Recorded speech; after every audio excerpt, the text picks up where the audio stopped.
બીજો કાઉન્ટર જો બાઇંગ લિસ્ટમાં છે આમાં વિજય ડાયગ્નોસિસ છે. ઓવરઓલ અગર તમે ટ્રેન્ડ ધ ચાર્ટ અગર તમે જો કે આનો જો પ્રીવિયસ સ્વિંગ હાઈ હતો 1240 અને ત્યાંથી આમાં જો પ્રોફિટ બુકિંગ આવી, after that it made a base 1110 અને આમાં પાછી અમે બાઇંગ આવી છે and all the important moving એવરેજો છે આની ઉપર ક્લોઝિંગ આપી છે. તો આ ઇન્ડિકેશન પોઝિટિવ છે.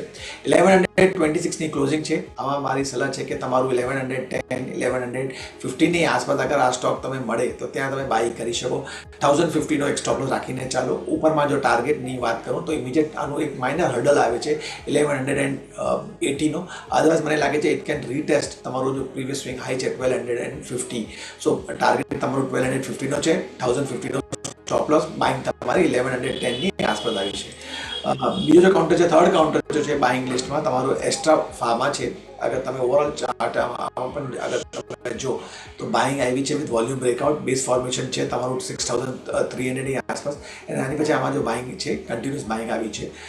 7275ની ક્લોઝિંગ છે. આમાં મારી સલાહ છે કે if it come somewhere around 7100ની આસપાસ અગર આ સ્ટોક તમે મળે તો ત્યાં તમે બાય કરી શકો.